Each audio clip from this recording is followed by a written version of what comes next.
A modo de presentación del tema y de estructurar la clase de hoy, es claro que ustedes en estas jornadas previas han trabajado, han estudiado el centro de la cuestión que tiene que ver con la temática de la valoración aduanera.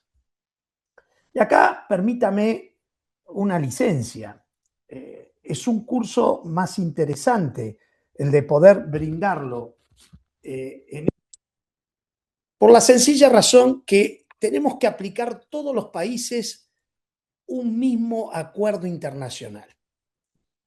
Pero claro, el acuerdo internacional se lo interpreta y se avanza en función de las sucesivas interpretaciones que de los distintos organismos aduaneros se hace en su implementación.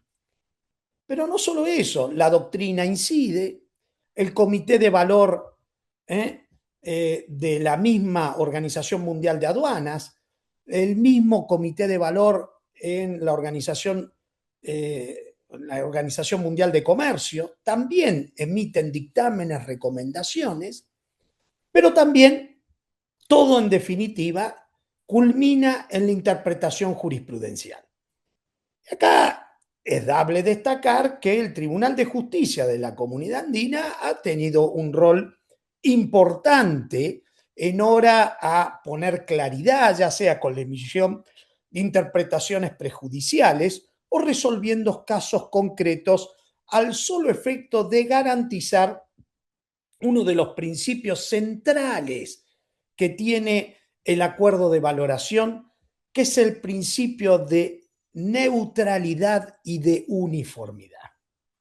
Entonces, ¿por qué podríamos hacer una pregunta? Podríamos preguntarnos cuál es el motivo central por el cual los servicios aduaneros en sus diversas integraciones, interpretaciones y demás suelen recurrir a las mismas prácticas, a los mismos inconvenientes, sobre todo a la hora de analizar cuál es el alcance.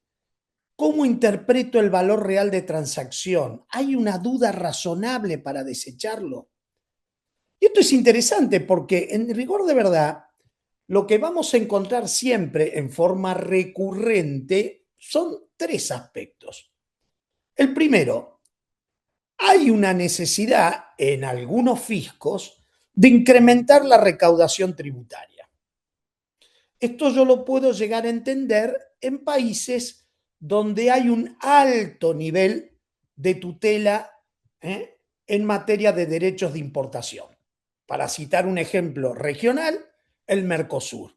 El Mercosur se caracteriza por un arancel externo común relativamente alto al promedio de lo que tenemos en la región, que por otro lado va casi a contramano de la gran cantidad de acuerdos comerciales de libre comercio, ya sea norte-sur, como involucra a Chile, a Perú, a Colombia, con los acuerdos que ha realizado con los Estados Unidos y eventualmente con acuerdos que han realizado con la Unión Europea, pero que además van de la mano y se solapan con los acuerdos de regionalismo cruzado que en todos estos países, mirando al Pacífico, están y han venido celebrando con distintos países de Asia.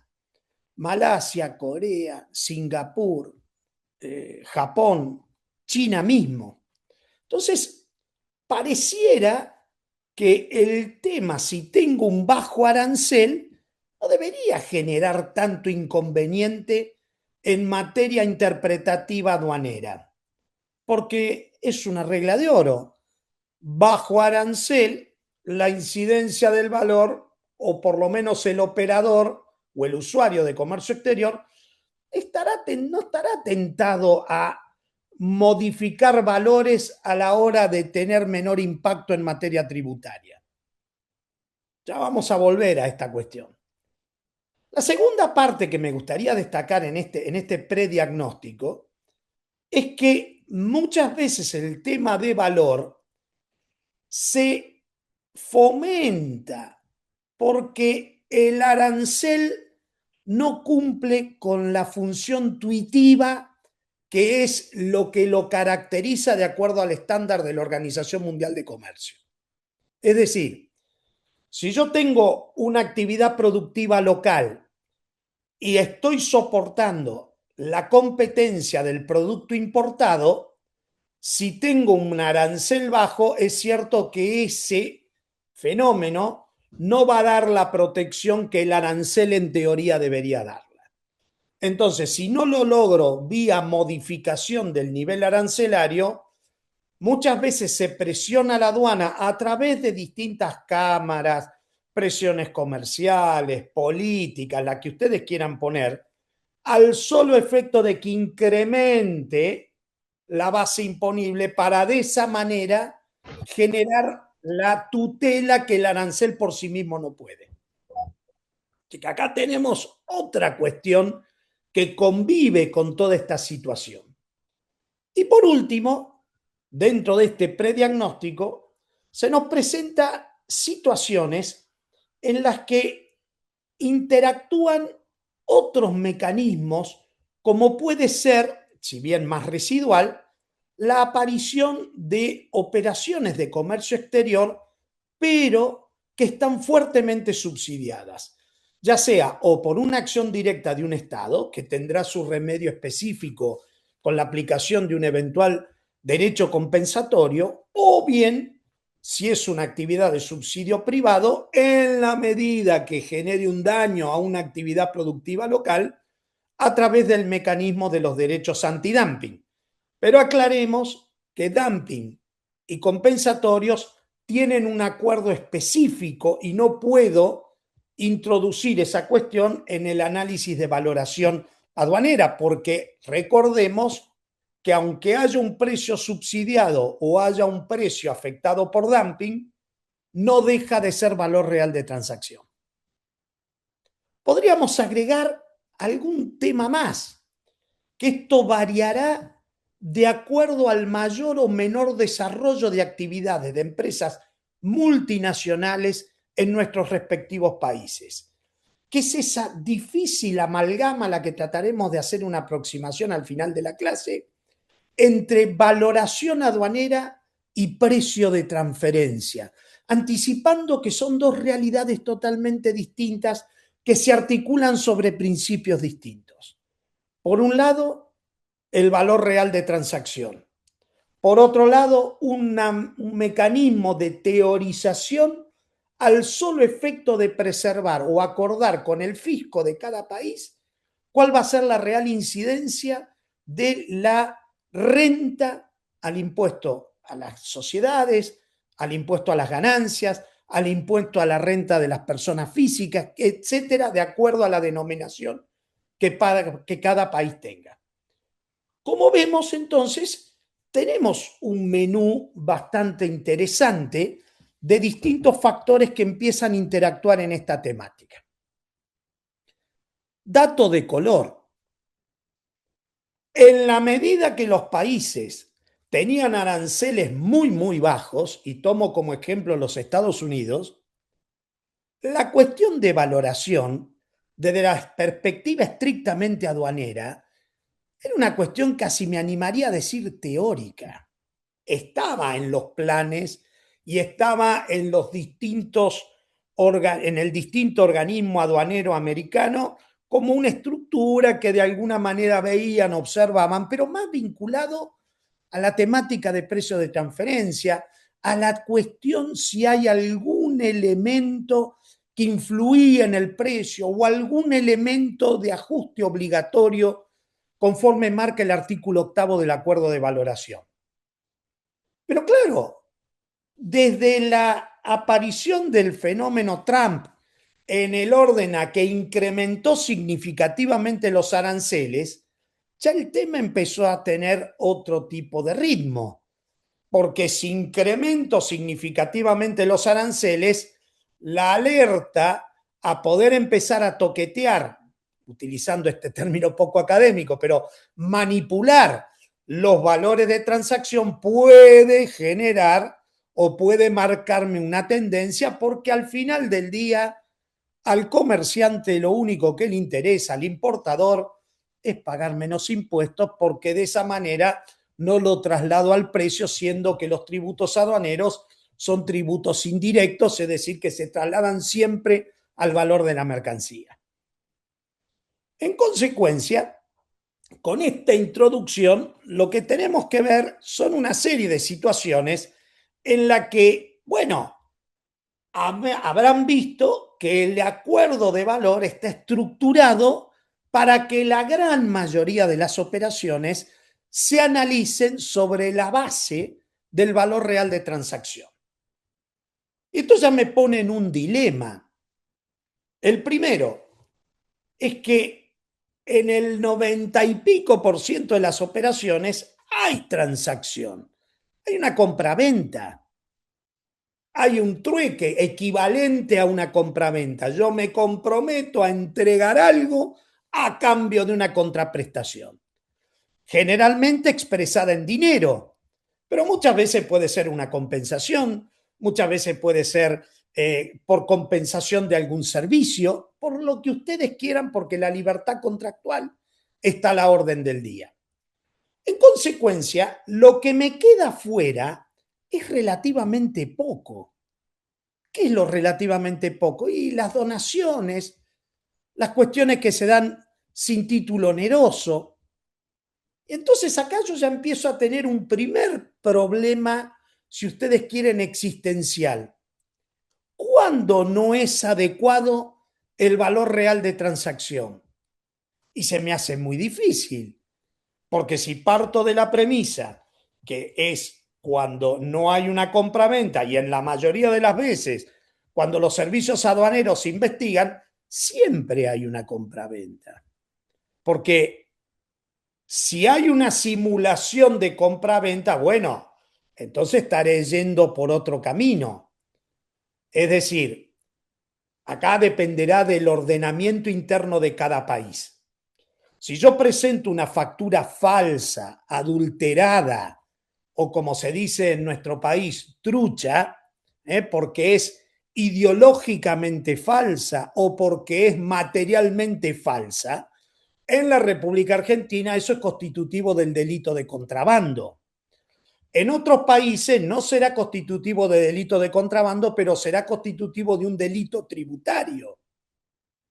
Entonces, la patología no sería en todo caso el objeto de la aduana, porque evidentemente si la aduana detecta esta irregularidad, tendrá que hacer las denuncias correspondientes en el servicio judicial.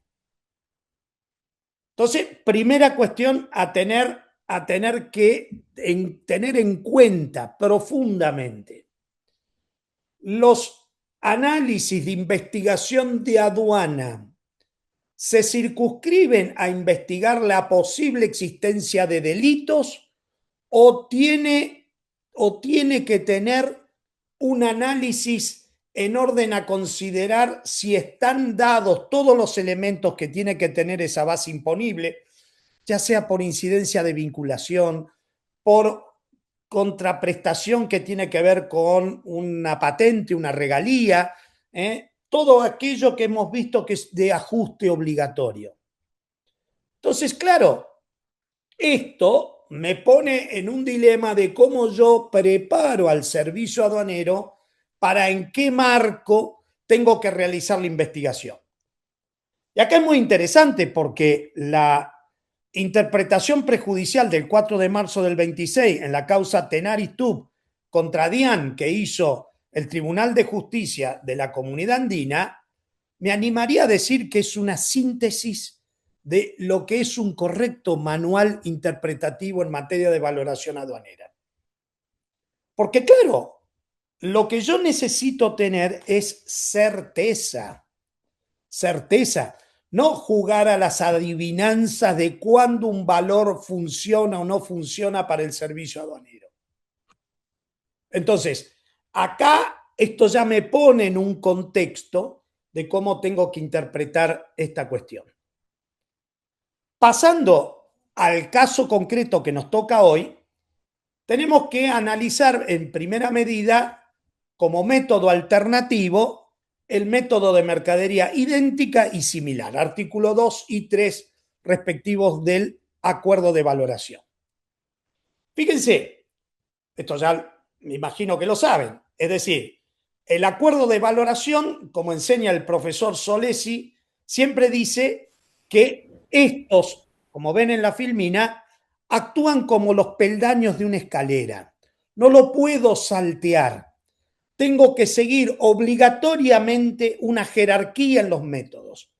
Primero, valor de transacción. Si desecho el valor de transacción al mercadería idéntica, si no aplica al de mercadería similar, método deductivo reconstruido y finalmente último recurso. Entonces, otra cuestión. El cambio de metodología va a ser una potestad que tiene el servicio aduanero. Pero ojo, tiene que estar debidamente fundado, debidamente fundado, porque la no fundamentación del cambio nulifica el ajuste. En esto, tanto el Tribunal de Justicia de la Comunidad Andina como puedo comentar el Tribunal Fiscal de la República Argentina en sus salas aduaneras han sido contundentes en esto. La falta de justificación no permite per se cambiar alternativamente al método que yo considere que es el más adecuado. Pero vuelvo a tener un problema existencial. ¿Por qué desecho el valor de transacción? Y el valor de transacción normalmente no lo van a poner nunca, a veces sí lo he visto, lo van a desechar por la sencilla razón de que no lo consideran adecuado para una correcta valoración aduanera.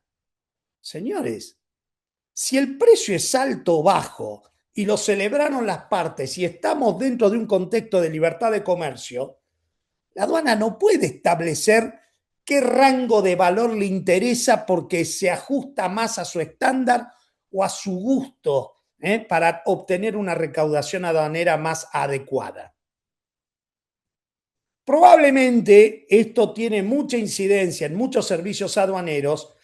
Se trabajan tomando prestada esa metodología de las empresas privadas por objetivos, objetivo de recaudación, objetivo de ajustes, objetivo de la formulación de cargos tributarios por la cual estoy intimando el pago de diferencias, pero muchas veces eso es una exteriorización y justificación de una actividad administrativa.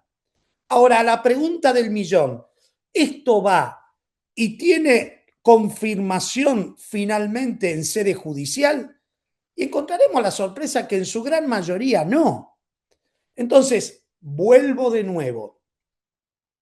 ¿Cuándo estoy legitimado para poder hacer un cambio de valor o de método, mejor dicho?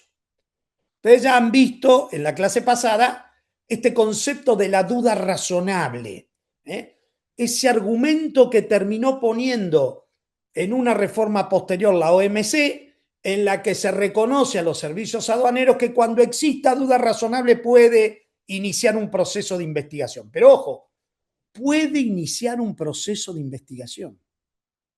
No significa que desecho el método. Y sobre esa variable es que se han establecido valores o rangos de valores. Entre un máximo y un mínimo, todo lo que está dentro del rango, bueno, está fuera de mi radar. Lo que está por debajo del rango, inicio la investigación o empiezo en ese diálogo con el importador para que me aporte datos para que justifique su valor de transacción.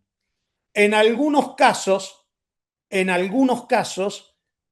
cuando el valor es mayor, a veces los servicios aduaneros investigan porque tienen por función, en algunos países pasa, sobre todo cuando hay control en materia de divisas, si no se está utilizando arbitrariamente declarar importaciones más caras, porque el negocio es girar divisas al exterior, mayor cantidad. Esto se da en aquellos países, por ejemplo, como en la Argentina, donde hay todavía un control de giro de divisas que realizan los operadores de comercio exterior.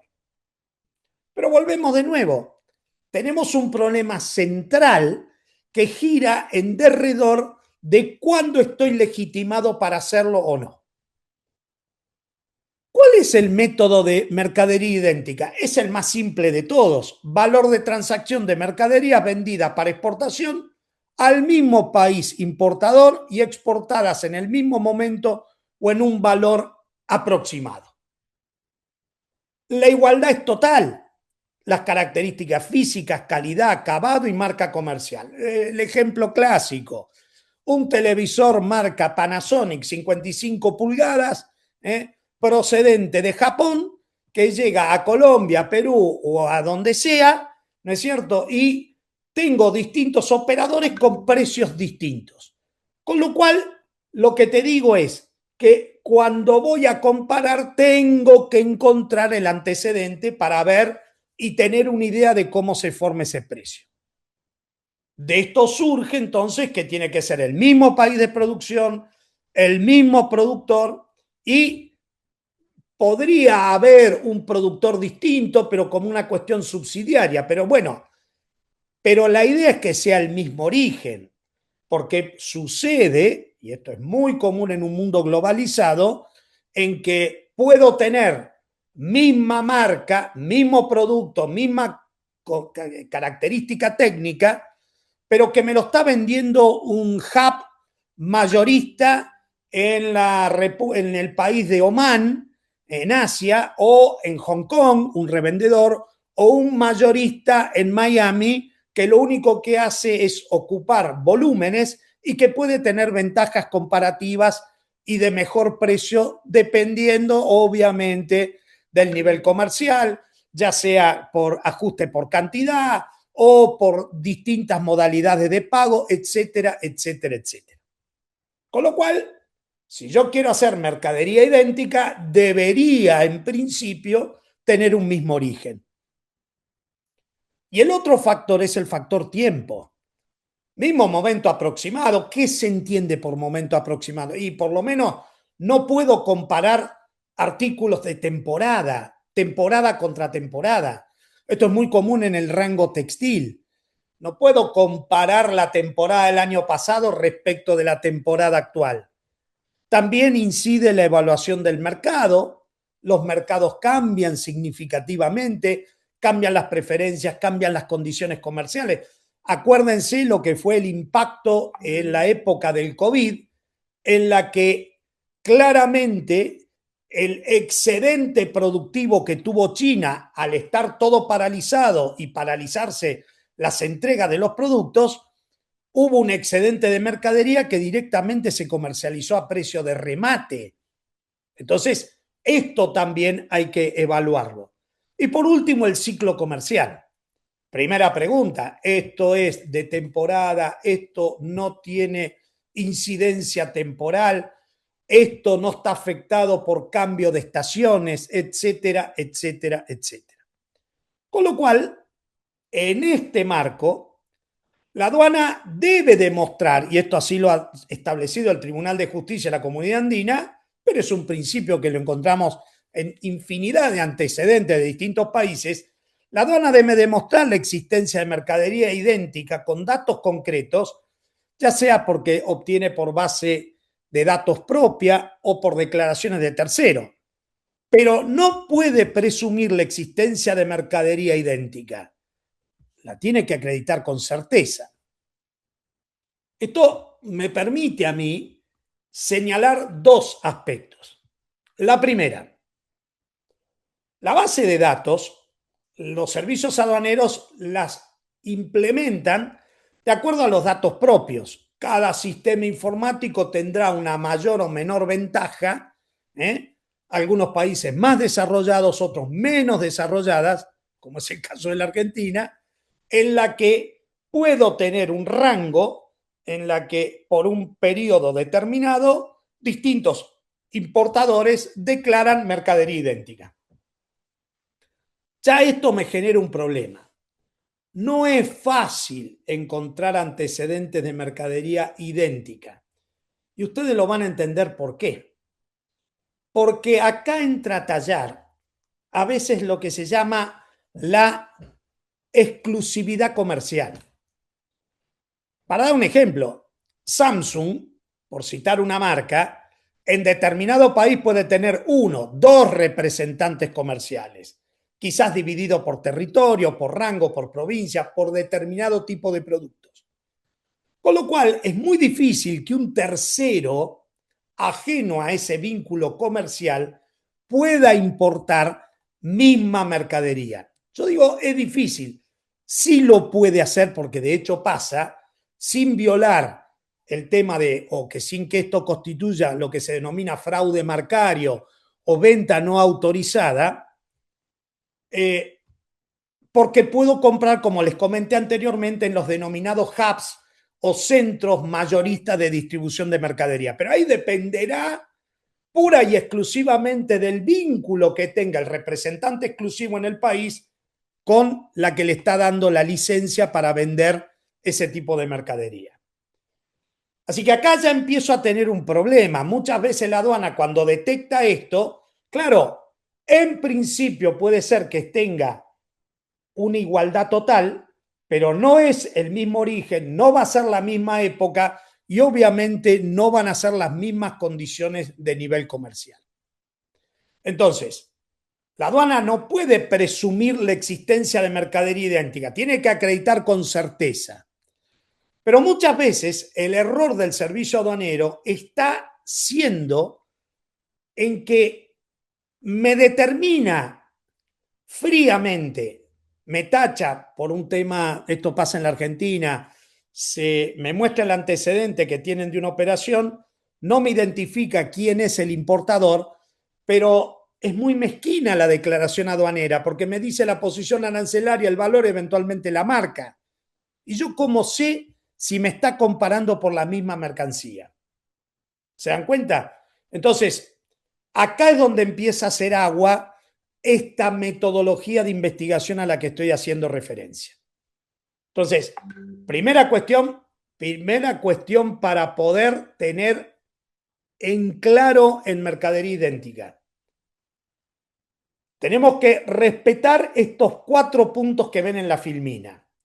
Esto me va a dar elementos para que cuando uno tiene que hablar con el cliente o hacer un asesoramiento, hacer el primer test, como una planilla, ir marcando, bueno, ¿en qué tengo esto? ¿En qué tengo esto? ¿En qué se parece? ¿En qué no se parece?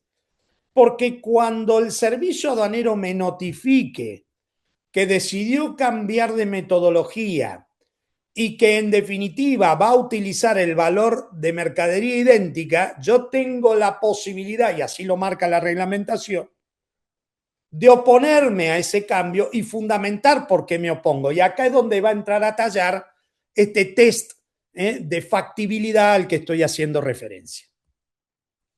Pásame, Verónica, la otra filmina. Sí, Horacio, antes de pasar a la siguiente filmina, tenemos dos preguntas que me Diga. parece. La primera es si la factura comercial como mínimo debería cumplir con los requisitos legales de expedición del país de donde es originaria para considerarla un documento original y definitivo de la transacción de compraventa internacional. Ok. Respondo Bien. rápido.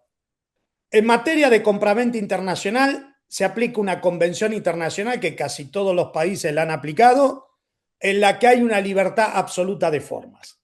Yo entiendo que la pregunta apunta a otro dato que los servicios aduaneros suelen pedir, que es el documento de expedición del servicio aduanero del país exportador. Para dar un ejemplo, pedirme que en China, en la República Democrática China, me acompañen copia, a veces apostillada o no, del Export Ship Declaration, donde en teoría el dato volcado en el documento aduanero tiene que coincidir con la factura, más o menos el ajuste del comisionista que ha intervenido en la compraventa de esa mercancía. Así que la aduana no me puede exigir una forma determinada porque excede a su jurisdicción. Sí me tiene que pedir los elementos estándares básicos que tiene que tener cualquier transacción, es decir, identificar al exportador, vendedor, al comprador, valor unitario, precio, tipo de mercadería, etcétera, etcétera, y si hay algún gasto o condición del Incoterm elegido para hacer esa operación. Bien, la siguiente.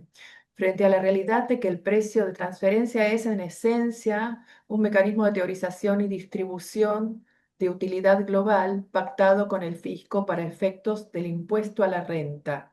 Sí. ¿Cómo evitar que las aduanas descarten de plano el valor real de la transacción, cayendo en la aplicación indebida de valores teóricos o de referencia arbitrarios? A ver, dos cosas, lo vamos a ver al final de la clase. No quiero entrar en el tema de precio de transferencia. Pero acá estamos por ahí, interpreto, confundiendo dos cuestiones. El fenómeno del precio de transferencia va a ser un fenómeno de investigación en la empresa multinacional. Ahí vamos a ver qué elementos tener en cuenta. Pero no aplica al solo efecto de la presunción del valor de transacción. Me servirá como un elemento indiciario si hay alguna vinculación económica, jurídica y demás que afecta en el precio que pactan las partes vinculadas. ¿Alguna otra duda? Bien, pasemos ahora a la otra filmina.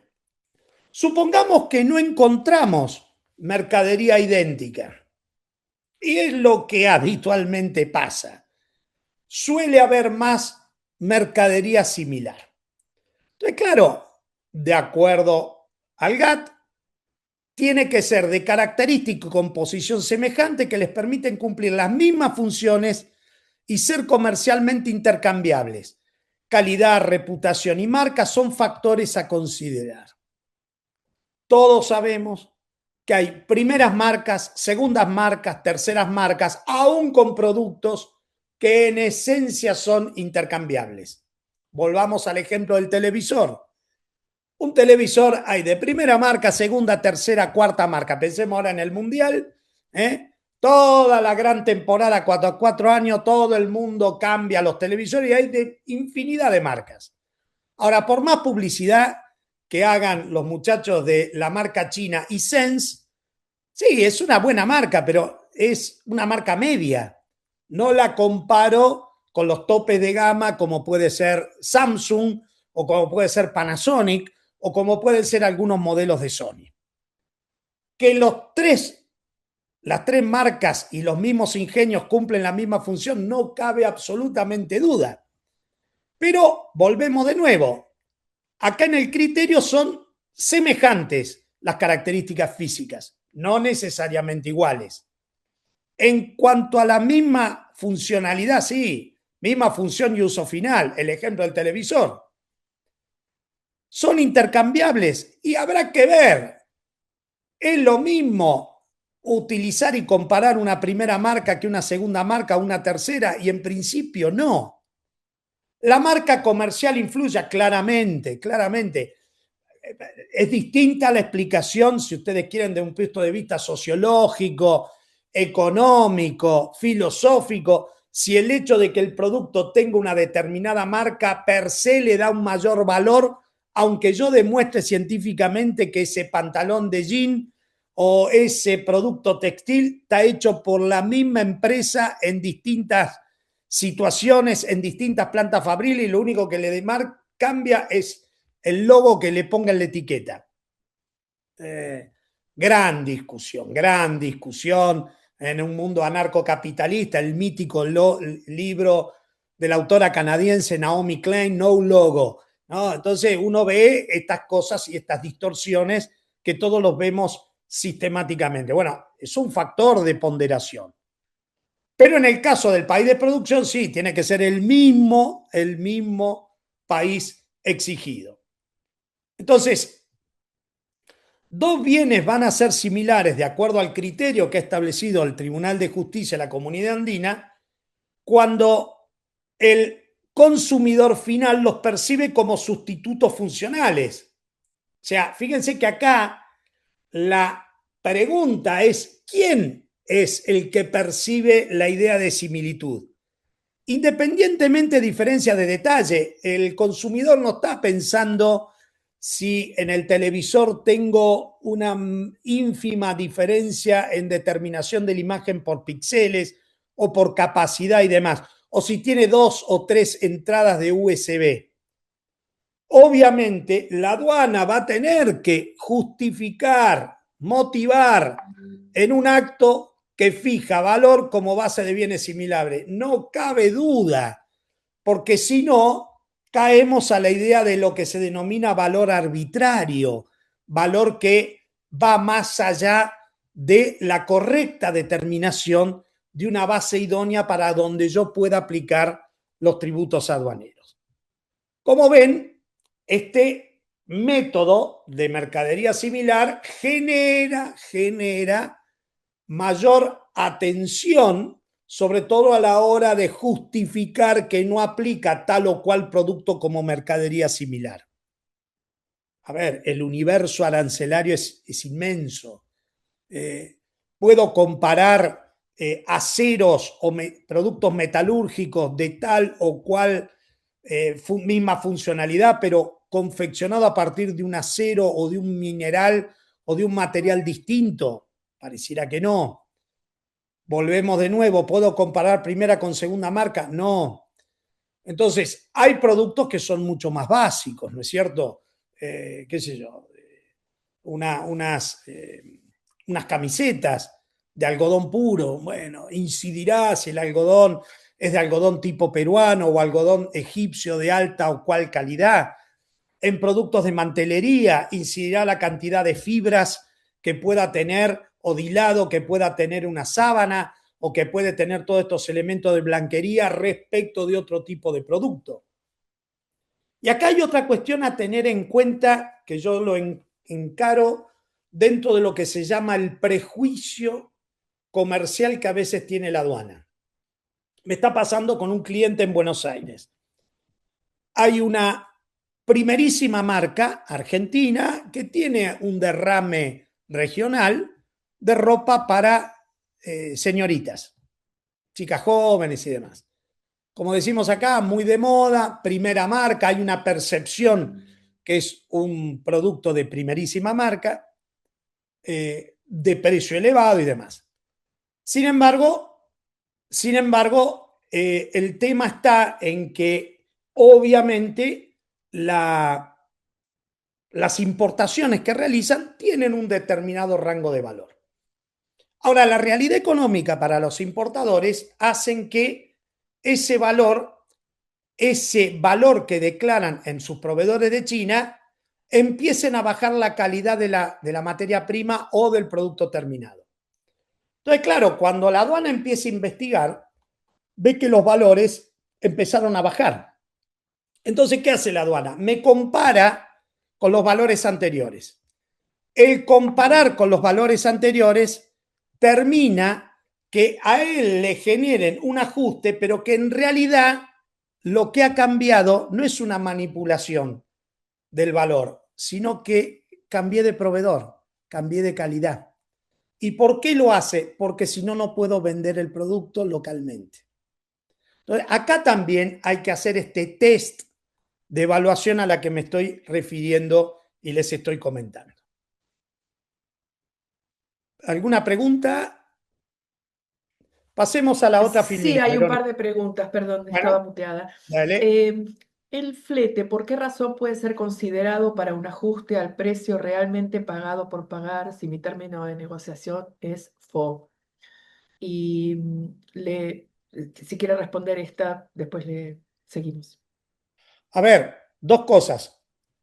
El flete, el flete, el flete y la incidencia del seguro es una opción que tiene cada país dentro del marco de la valoración aduanera para incluir en la base imponible. En el caso de la República Argentina, es obligatorio al precio de factura incluir flete y seguro. Se pague o no se pague, sea el Incoterm que sea, siempre se incluye la incidencia del flete. Bien, una segunda pregunta. En el proceso de duda razonable, si el importador adjunta el documento de exportación del país de origen que coincide con los datos de la factura comercial, ¿se debería respetar el precio de la factura aunque me parezca un precio bajo? ¿Cómo se sustentaría adicionalmente ese valor?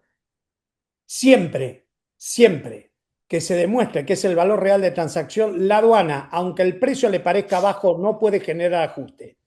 Porque si no, sería burlar el principio del valor real de transacción. En consecuencia, lo que terminaría siendo la aduana es establecer un valor teórico para determinadas mercancías. Y eso era el sistema anterior, el método de Bruselas, y está expresamente prohibido por el acuerdo de valoración del GATT. Si yo tengo el documento aduanero de salida, al menos en la República Argentina, es prueba probatísima. Se acabó la investigación de valor. Sí, Bien, Eddie. una última pregunta. Si una factura comercial refleja el error de cálculo en un descuento que se calculó en el contrato, ¿esto invalida el valor de la factura y de los demás documentos de respaldo a la declaración?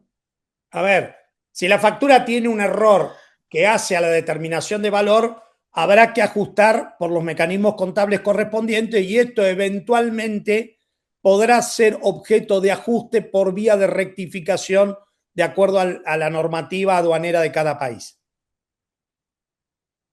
Bien, seguimos con la siguiente filmina, entonces. Sí, espera que Eddie Astudillo quiere hacer una pregunta. ¿Qué tal, No, maestro? no lo veo yo, sí. ¿Qué tal, Eddie? ¿Cómo andás? Muy bien, gracias. Gracias por la magistral exposición. Solo para reafirmar lo que usted muy acertadamente ha dado como respuesta, el ajuste de flete, en el sentido de que en el marco de la OMC es un ajuste opcional, facultativo, según la norma, y que ya serían pues las regulaciones o normas de los países quien determinaría si ese ajuste es obligatorio o se mantiene opcional, ¿no? O facultativo. En el marco de la Comunidad Andina, y esa es la parte que quería aportar, en el marco de la Comunidad Andina, el ajuste es parte de la base imponible o parte de valor en aduana. Eso está en el artículo sexto de Sí. la edición 571. Solo para completar y redondar la idea. Disculpe, maestro. No, está bien, está perfecto. Buen aporte. Pasemos a la filmina siguiente. Bueno, eludo hacer una consideración sobre el método deductivo reconstruido porque en líneas generales es de prácticamente nula aplicación. Hacer la reconstrucción de un valor a partir de el valor de la mercadería en el territorio aduanero, detrayendo la incidencia aduanera, es complejo porque sobre qué lo voy a hacer o sobre qué parámetros voy a tomar. Y por otro lado, reconstruir el valor en el país de exportación tiene el inconveniente que no puedo acceder a los costos del productor, con lo cual en la práctica esto es muy difícil, muy difícil de realizarse. Y eventualmente los que lo digo en potencial, hacerlo, son los mecanismos de empresas multinacionales, pero donde en líneas generales no llego a tener esta imperiosa necesidad de pasar por estos otros métodos alternativos. Por eso, siendo que en definitiva tiene poca practicidad, paso al artículo séptimo denominado de último recurso. Si una vez aplicado cada uno de todos los pasos no llego a encontrar cuál es el valor real el valor adecuado para aplicar la tributación aduanera, pasaré al método del último recurso en la que de alguna manera es hacer una revisión retrospectiva de analizar valores de transacción del mismo importador, mercadería idéntica o similar importada por tercero, catálogos, listas de precios internacionales, base de datos de organismos reconocidos, valores reconstruidos con mayor flexibilidad. O sea, tratar de encontrar un valor, pero vuelvo de nuevo a un concepto inicial. Esto es de prácticamente de uso casi imposible, porque si parto de la premisa que el gran universo se tiene que realizar sobre los valores reales de transacción, y lo que me quede es esto, llegar a un último recurso es casi imposible. En el caso de la experiencia de la República Argentina, sí ha sido utilizado al solo efecto de determinar porcentajes de ajustes de base imponible por influencia entre operaciones realizadas por personas jurídicas vinculadas, en las que, por ejemplo, se da el fenómeno que hay una gran gama de productos en las que en algunos productos hay precio influido y en otros productos hay precios que no tienen influencia de ningún tipo.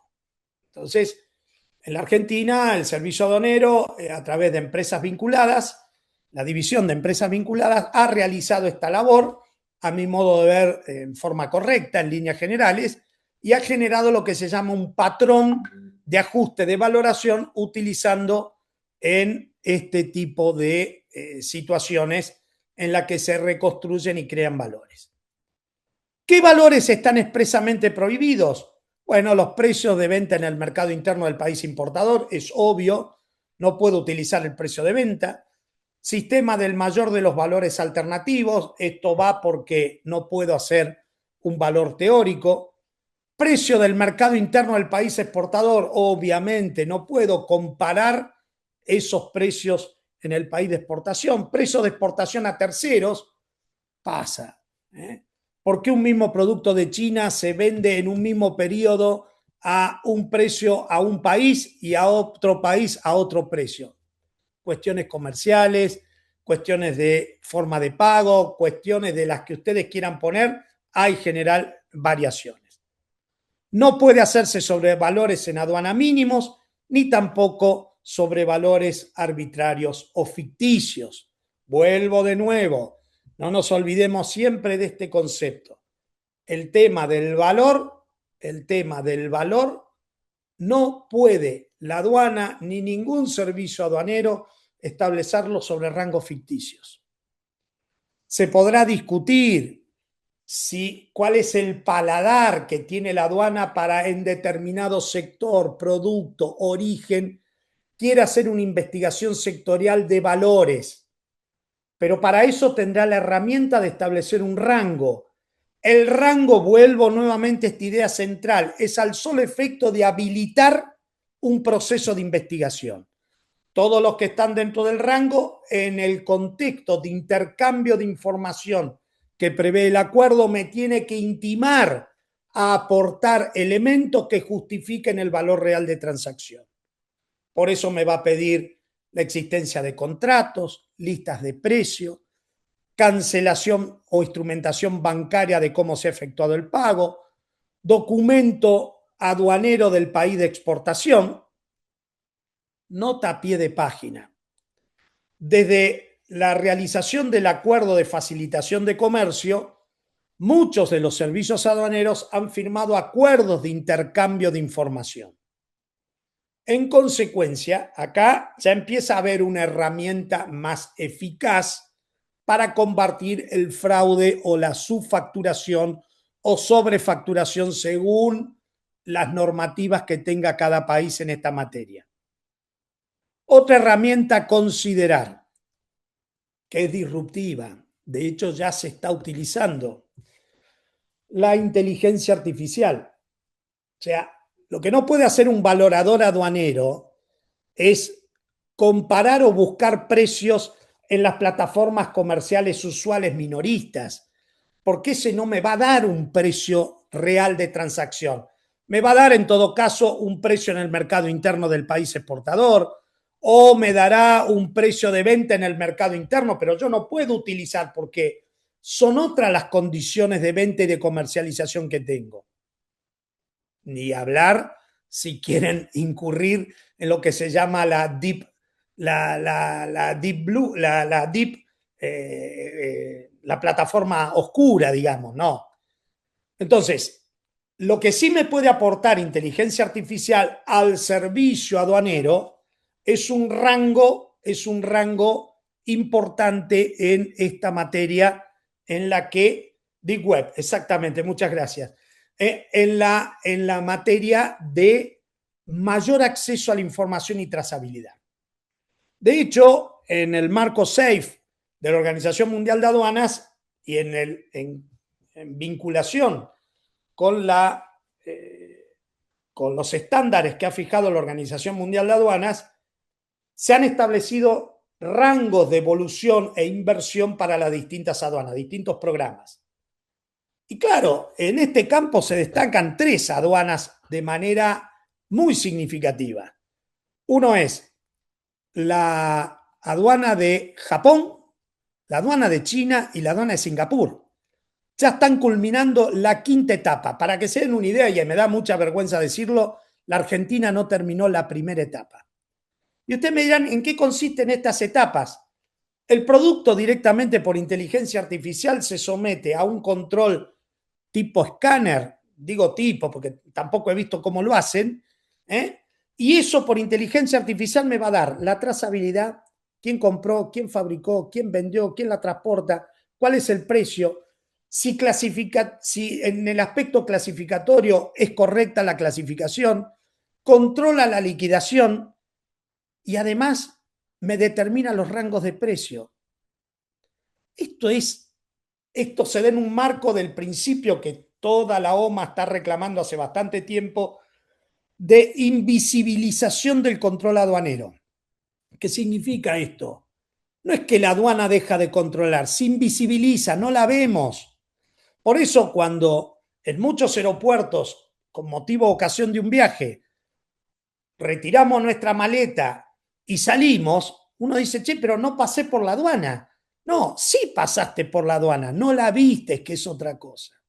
Esto es muy característico en aeropuertos como JFK, en el aeropuerto Pearson acá en Canadá, o en el aeropuerto de Adolfo Suárez en Madrid. O sea, podemos dar miles de ejemplos en este tipo de situación. En consecuencia, volvemos que la prueba, uno se pregunta, y eso es muy interesante lo que determinó el Tribunal de Justicia de la Comunidad Andina, la aduana tiene que fundar debidamente por qué lo que yo estoy aportando no es correcto. Y vuelvo de nuevo, hay un dilema existencial, porque si la aduana encuentra que mi documentación no es cierta, es falsa o tiene algún defecto serio, bueno, estaremos en otro plano, no ya en el ajuste tributario puro y duro, sino eventualmente ante una infracción administrativa o ante lo peor que puede ser la consumación de un delito. Ahora, en lo demás, no puede ser un mecanismo de teorizaciones de valores.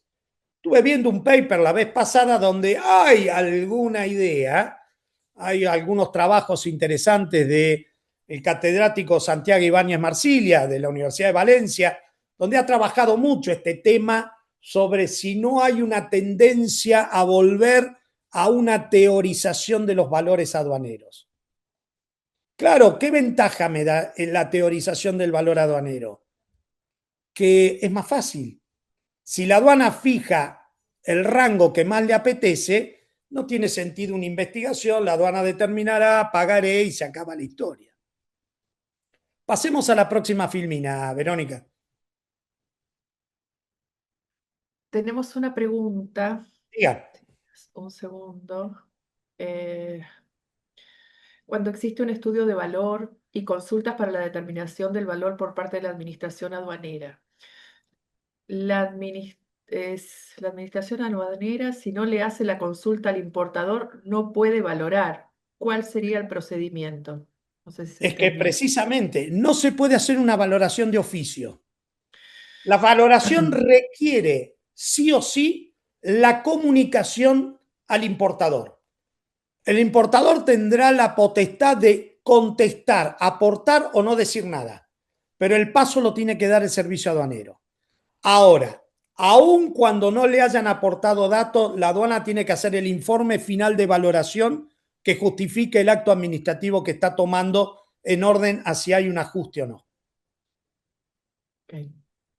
Perfecto. Hay una pregunta adicional, si me da un segundo. En el tercer método de valoración aduanera, acá pregunta, ¿existe un rango o criterio porcentual establecido en la normativa, ya sea en el acuerdo de valoración del GATT o MC, en las notas interpretativas o de referencia? ¿Hay alguna legislación nacional aplicada en algún país miembro que determine cuándo dos mercancías textiles se consideran suficientemente similares para aplicar dicho método. Por ejemplo, camisetas de 60% de algodón y 40% de poliéster versus a la inversa, ¿no? O la determinación de similitud es cualitativa y depende de la administración aduanera.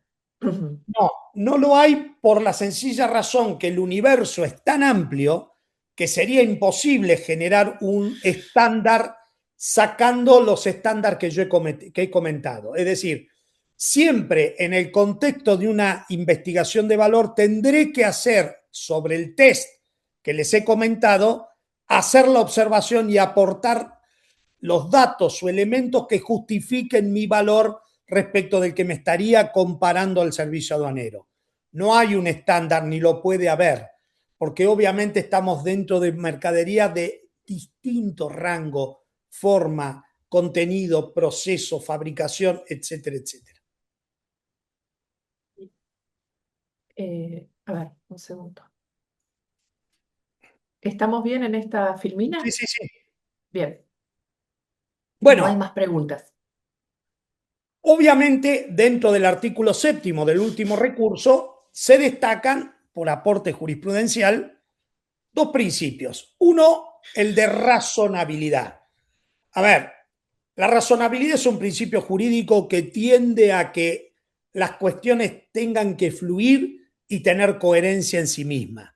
En consecuencia, no puede la aduana fijar libremente un valor. No puede, no lo puede hacer. Que lo haga es una cuestión. Pero esto genera lo que ya había anticipado en la introducción de esta clase, lo que se denomina la alta litigiosidad que tienen estas cuestiones. El principio de congruencia. Tengo que tener una congruencia con los principios del acuerdo, la base de datos representativas que tiene que ser actual y oportunidad real de contradicción. Es decir, esto es lo que estábamos comentando recién. Yo tengo que en ese diálogo justificar, ¿no es cierto?, la idea de defenderme, aportar elementos, poder interactuar. El acuerdo del valor y la doctrina dice el diálogo entre las partes, ¿no es cierto? Que esto no tiene que ser un juego de adivinanzas.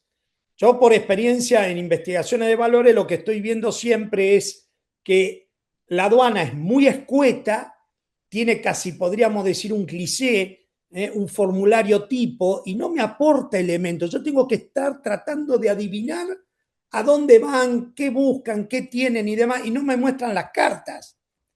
Pues yo, si tengo que defenderme, tengo que saber cuál es el antecedente. Porque muchas veces no lo hacen, formulan el ajuste y después eso van a tener que abrir cómo hicieron la investigación en la instancia de revisión judicial o administrativa, como puede ser el caso de ir al Tribunal Fiscal de la Nación. Entonces, fíjense que la misma aduana genera con una metodología equivocada la propia competencia. Bueno, en consecuencia, derecho de contradicción, traslado al importador de la base de comparación antes de fijar el valor definitivo, tiene que estar debidamente motivado, tiene que la subsidiariedad estar probada, no basta afirmar los demás métodos no aplican, sino que se debe demostrar en el expediente, el derecho a consulta y la prohibición de arbitrariedad a la que hemos estado observando. Acá, fíjense en la filmina, pongo que cualquier incumplimiento de estas garantías configura un vicio de nulidad del acto de determinación de valores en aduana. Cuando analizamos los antecedentes jurisprudenciales y doctrinarios especializados en la materia, todo gira en la afectación de uno de estos 5 puntos a los que me estoy haciendo referencia. Y la conclusión siempre es la misma. Cualquier incumplimiento de estas garantías configura el vicio de nulidad del acto de determinación del valor en aduana. ¿Alguna pregunta? Sí, un segundo. ¿Me escucha? Sí. Sí, sí. En caso de una empresa multinacional que ha pactado valores de referencia en el marco de precios de transferencia, ¿Estos valores se deben usar para sustentar el valor de transacción o se emplean en el método de último recurso? A ver, no confundamos dos cosas. Lo normal es que las empresas multinacionales establecen valores de referencia. Normalmente el valor de referencia de alguna manera da soporte al valor real de transacción. Ahora, ¿para qué me va a servir el valor de el precio de transferencia a los fines estrictamente aduaneros? Para determinar si hay alguna vinculación que influye en la determinación del precio. Vuelvo de nuevo. Estoy comparando una teorización para impuesto a la renta en la que el fisco va a querer que sea lo más amplia posible para que yo pueda pagar más impuestos, pero por otro lado el valor real de transacción va a tener un ajuste o no va a tener o va a ser real con prescindencia de esto. Acá intervienen las regalías, intervienen las compensaciones que se suelen hacer intercompany y demás. Ya vamos a ver un poquito más ahora cuando sigamos. Tengo un par de preguntas más. Sí. ¿Es válido hacer controversias de valor con base en páginas como Alibaba, Amazon, Mercado Libre o Temu, o No, tomarlos como referencia en estudios de valor en los métodos de valor de mercancías idénticas o similares? no sirve. No sirve porque no tengo proporcionalidad en el rango. Temu, Alibaba y demás, en esencia, porque operan a través de regímenes especiales aduaneros, como pueden ser regímenes de envíos postales, regímenes de courier y demás, y en muchos países suelen tener limitado cantidades, peso y valor. Bien. ¿Qué ocurre en casos donde el valor de transacción es notoriamente bajo frente al supuesto de que el valor de la factura coincide con el comprobante de pago presentado por el importador? Recordemos que la subfacturación tiene mecánica típica de un pago oficial coincidente con la factura, para esconderla, entre paréntesis, más A pagos ver, complementarios por otras vías. voy de nuevo con un problema. Alguna vez se lo escuché a un gran profesor que tuve de valoración aduanera, el recordado contador Lager, acá en la Argentina. Fue jefe de valoración de IMPO muchos años. La existencia de subfacturación es porque hay existencia de dinero en negro. Cuando yo le compro algo subfacturado a un chino o a un coreano, él no va a largar la mercancía si no le pagué el precio justo que él está esperando para que entregue la mercadería. Ahora, si el chino o el coreano me quiere hacer una factura comercial por menor valor, la diferencia se lo pagaré por un canal no oficial, triangulando, utilizando un tercer país, muchas veces lo que se llama las ventas sucesivas, triangulaciones, apariciones de otras personas y demás. Este es un problema global y es un problema difícil que tienen las aduanas para aprobar. Por eso, el que entra en este juego, claramente el señor, volviendo al ejemplo del señor chino o el señor coreano, en la factura que va a tener que presentar en su país de exportación, en su servicio aduanero, tiene que ser esta factura preparada. No puede presentar su factura real porque si yo recibo otra factura, claramente la aduana puede detectar esta inconsistencia documental e iniciar una investigación por la supuesta comisión de un delito penal o tributario.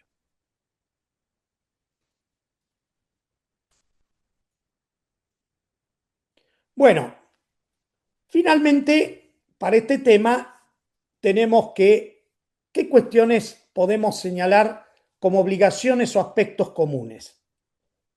La primera, la aduana tiene que cumplir, como ya hemos visto a lo largo de esta clase, que debe agotar los métodos anteriores siguiendo ese orden de prelación, ¿no es cierto?, que habíamos señalado. Acuérdense de la escalera. Cada cambio o descarte de método tiene que estar perfectamente documentado y fundado. Tiene que garantizar el derecho de defensa y notificar el valor provisional con plazo de subsanación. algunas reglamentaciones, cuando llegan a la conclusión, le notifican, mire, hemos determinado una diferencia de tanto, ¿está de acuerdo o no está de acuerdo? Si uno está de acuerdo, va, paga y se acabó el problema. Si uno no está de acuerdo, formularán el cargo y veremos, de acuerdo al procedimiento aduanero de cada país, si lo podré impugnar, si lo podré cuestionar, judicializarlo, etcétera, etcétera. Pero todos los servicios aduaneros tienen como obligaciones comunes esto que estoy comentando. ¿Cuáles son los conflictos habituales que ya algunos de ellos hemos mencionado al pasar? La base de datos que no son divulgadas al importador. La aduana juega a las escondidas, no me dice con qué o de dónde o cómo está comparando. A veces me va a la aplicación del último recurso sin recorrer la jerarquía. Bueno, hay servicios aduaneros que son más escrupulosos, este tema de formas lo cumplen, eso me consta que lo hacen en la aduana de Uruguay, en la aduana de Brasil, en la aduana de Argentina. Diferente criterio de valoración en distintos países de la comunidad andina, y sí, y es habitual que lo puedan llegar a tener. Cada aduanita con su librito, cada aduana con su criterio, porque volvemos de nuevo, podremos integrar una misma comunidad, pero no dejamos de ser países distintos, con distintas realidades económicas. Y obviamente confusión muchas veces entre mercadería idéntica y similar. La doctrina del Tribunal de Justicia de la Comunidad Andina ha algo que tiene que tener en cuenta, que es la presunción de buena fe del importador. Es decir, el valor declarado siempre tiene presunción de veracidad, porque así funciona el sistema de declaración aduanero. La aduana solo puede desvirtuarlo con indicios objetivos, ya lo hemos mencionado a lo largo de esta clase, razonables, verificables, cuantificables, y la mera diferencia de base no constituya por sí sola una evidencia suficiente para rechazar un valor de transacción. Debe acreditarse que el precio declarado no corresponde al precio realmente pagado por pagar.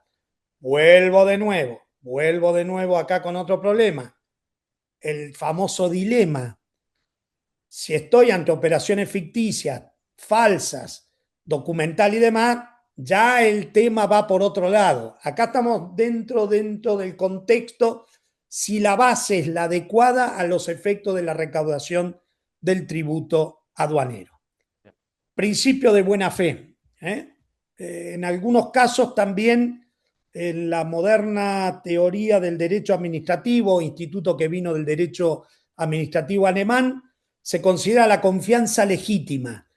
El usuario, el administrado, actúa ante el comportamiento de la aduana en la convicción que está actuando correcta y legalmente. Eso se llama confianza legítima, que es de alguna manera la hermana gemela de la buena fe como principio de accionar de la administración pública. ¿Alguna pregunta? Bueno, síntesis. Pasemos ahora y conclusiones. El artículo 2 de mercadería idéntica requiere identidad plena, física, calidad y marca. La carga probatoria está en la aduana y hay una prohibición de presunción de que los productos son idénticos. Mercadería similar, como siempre, exige semejanza funcional e intercambiabilidad comercial. La percepción del mercado es sustantiva. Y esto lo sabemos todos. Y por último, el artículo 7, cierre del sistema, solo cuando todos los demás datos han fallado. Y acá tengo que hacer un extraño balance entre razonabilidad más garantías de procedimiento que son exigibles. En consecuencia, siempre el acuerdo protege el valor real de transacción. La aduana siempre tiene la carga de la prueba cuando rechaza el valor declarado. Es al revés.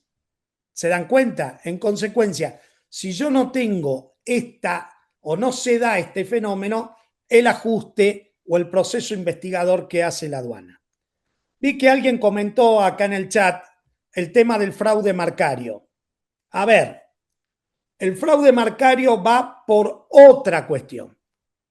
El fraude marcario es una normativa que penaliza la utilización de marca ilegal o pirata o marca original producida sin la autorización correspondiente. En consecuencia, ahí ya es otra cuestión, porque el fraude marcario en la mayoría de las normativas se lo estructura como una prohibición a la importación. En el Mercosur y en la República Argentina, toda mercancía en fraude marcario se comisa, se destruye y no tiene posibilidad de redención de ningún tipo. Y además pagará la multa equivalente al valor de la mercadería objetada. Obviamente, los que tienen que hacer valer su derecho son los titulares marcarios. Así que esto un poco va más allá del tema del valor. Bien, tenemos otra pregunta. Dígame. Las mercancías o activos fijos que han sido utilizadas por más de 30 años y cuyo valor fue depreciado en los primeros 10. ¿Cómo se establece que el valor presentado en aduana es el correcto y que no sea ostensiblemente más bajo? A ver, en el caso de amortizaciones y de mercancías que ya han tenido un grado de rodamiento y demás, hay toda una metodología reglamentaria, todas las aduanas la tienen y normalmente suele ser compatible con los procesos universales contables para determinar un correcto valor. Hay tablas no oficiales, pero tablas aceptadas internacionalmente, por ejemplo, en industria aeronáutica, en valoración de automóviles y demás, en la que se establecen estándares sobre valoración de este tipo de productos. Ay, perdón, pero tengo problemas para habilitar el micrófono. Una más. En la Sí. importación de un vehículo de alta gama para personas con discapacidad, ¿cómo afecta la valoración aduanera el hecho de que los recursos financieros justifican han sido consolidados por el grupo familiar del beneficiario? Frente a una fiscalización, se dispone de la factura comercial, pero no de una trazabilidad bancaria directa del importador que justifique la erogación. Al tratarse de un financiamiento exógeno o aportaciones familiares, ¿cuál es el alcance de la potestad aduanera para validar el valor de la transacción? Dos cuestiones. Citaron claramente un régimen que se denomina o son de los denominados regímenes especiales. Vehículos que obviamente tienen una licencia arancelaria, es decir, no se aplica impuesto porque tiene que ver con una finalidad de darle una ayuda a alguien que padece una discapacidad. Primera cuestión, esto dependerá de la reglamentación de cada país.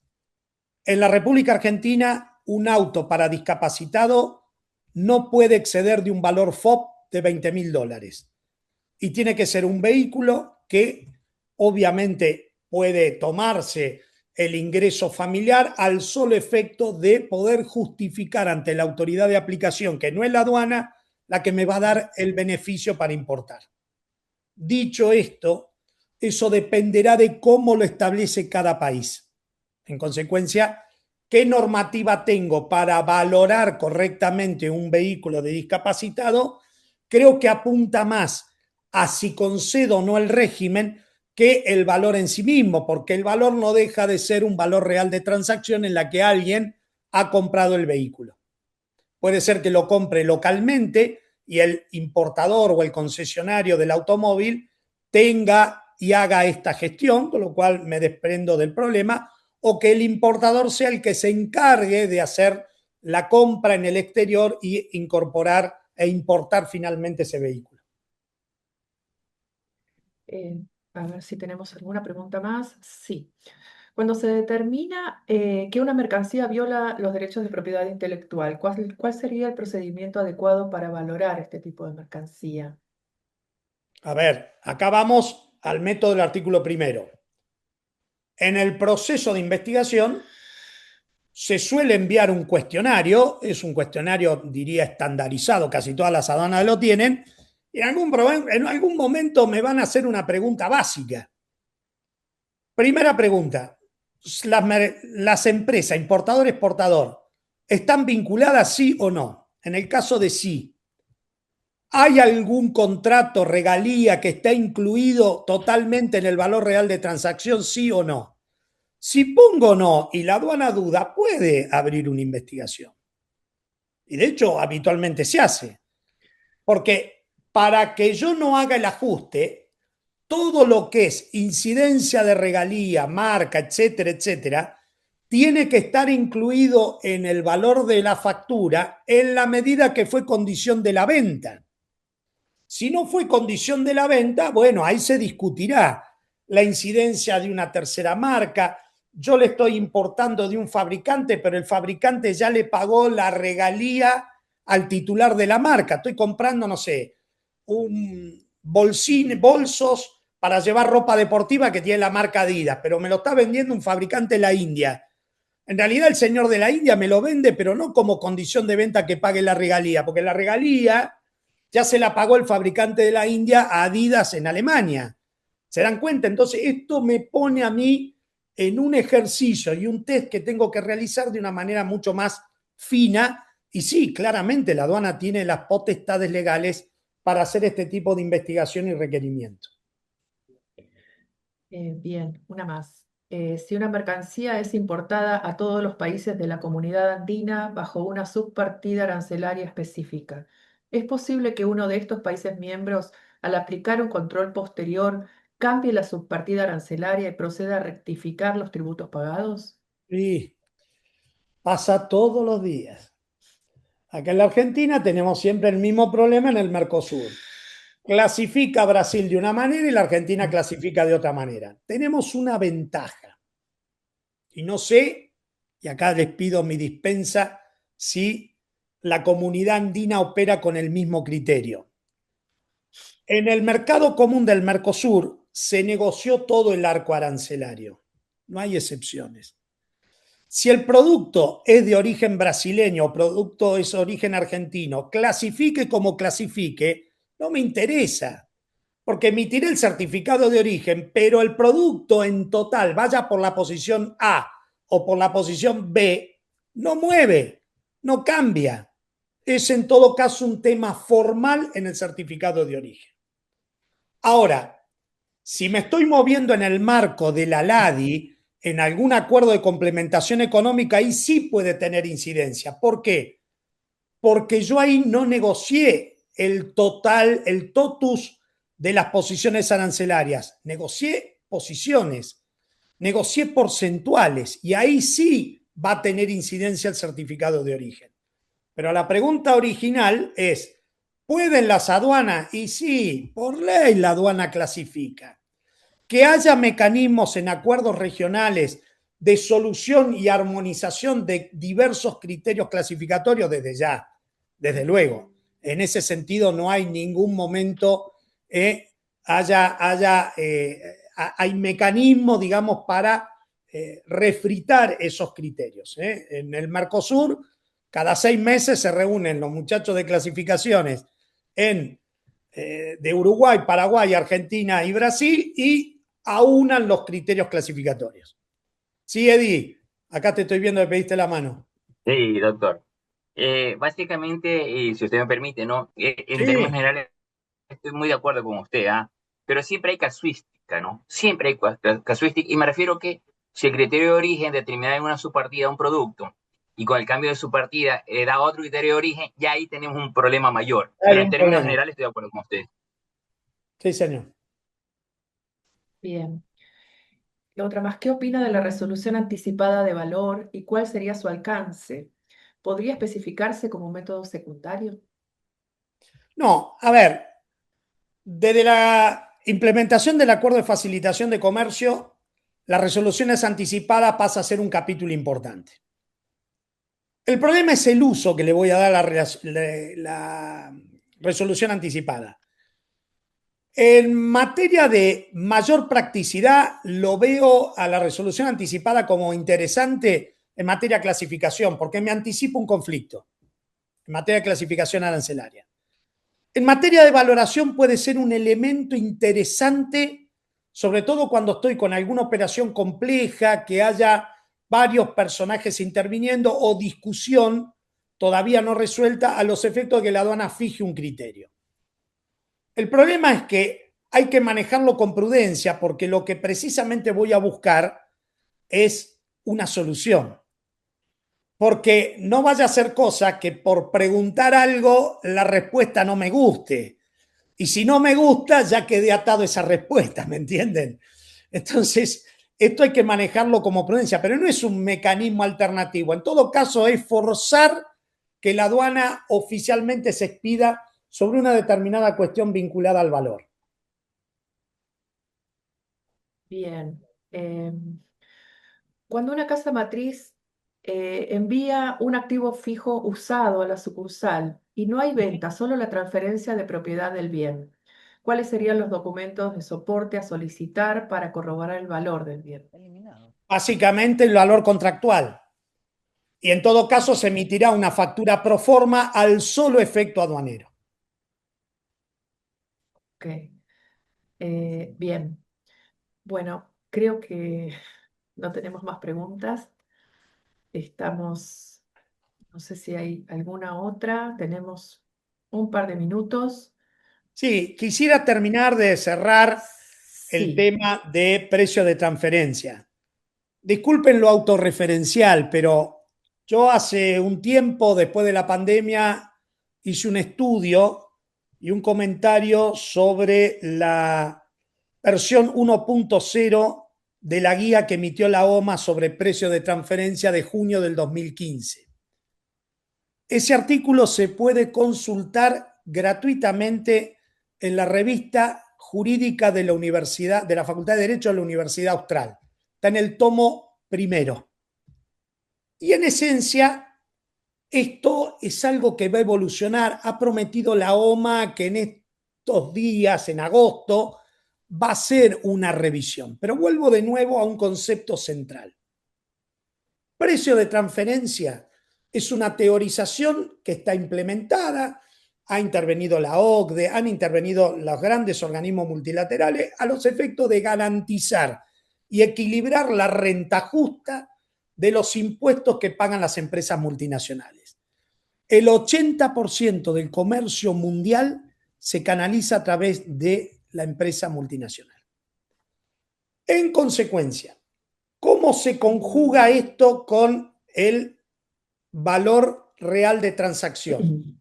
Y es como mezclar aceite con agua. Uno trabaja sobre una teorización y otro trabaja sobre el valor de realidad. Entonces, ¿cuál es el problema? ¿Cómo lo compatibilizo? La guía fijó pautas, pero pautas que giran alrededor de las circunstancias de la venta, los momentos de la venta y demás. Pero el problema tiene inconvenientes, sobre todo en algunos regímenes, como sucede en Estados Unidos, en México, en la Unión Europea, en Australia, en la que yo hago las importaciones sobre un valor real de transacción, pero después cuando negocio el valor, el precio de transferencia, pareciera que el valor real de transacción quedó muy alto. Entonces yo me presento ante la validación que me dio el organismo fiscal interno, que quedó muy alto el precio, a pedirle al servicio aduanero que me devuelva lo que supuestamente pagué de más. Este caso se presentó en Europa, fue un célebre leading case, Hanamatsu, con la aduana de Alemania, en la que Alemania le dijo, hermano, si pagaste a ese momento, ese era el valor de transacción, con prescindencia que con posterioridad ajustaste tu valor de precio de transferencia, no te devuelvo nada. Y ahí quedó. Y esto fue como un balde de agua fría porque se pensaba avanzar por este lado. Hay países que me permiten hacer una declaración anual de todas las operaciones, Reino Unido, Australia, en la que si hay alguna oscilación, yo puedo pedir que me manden parte de esa devolución. Hay países como México que le hace más difícil, que me pide hacer una declaración por cada destinación anual. Y es un engorro. Se imaginan que si tengo miles, una carga administrativa por ahí para pedir muy poca diferencia que puede tener impacto. En consecuencia, Es un tema abierto, es un tema polémico, es un tema que puede tener incidencia. Miren, me tocó un caso real que tuve que identificar en la Argentina a raíz de la apertura económica que hay ahora. Empezaron a volver grandes marcas internacionales. Una marca internacional tiene un hub de distribución y comercialización en Panamá. Entonces, este hub le compra a la casa matriz un determinado producto, pero no le carga la regalía. Y a su vez, el hub la vende a su vinculada a la Argentina sin cargarle la regalía. Pero tiene un contrato de regalía en el cual le reconoce sobre las ventas totales anualizadas del 15%. Primera pregunta que me hacen, ¿esto se puede hacer? Le digo, no, porque claramente el pago de la regalía está sujeta a la venta. Bueno, pero ¿cómo juega el precio de transferencia? Es que el precio de transferencia con un costo de una regalía del 15% no te lo va a aprobar el fisco, porque precisamente lleva a que pague prácticamente ningún tipo de derecho. Entonces hubo que armar un acuerdo para que la regalía sea incluida en un nivel que acepte precio de transferencia del 4%, más del 4% no iba a aceptar el organismo recaudador de impuestos de la Argentina, y de esa manera quedó cerrada la operación sin exponer a esta empresa a este tipo de cuestión.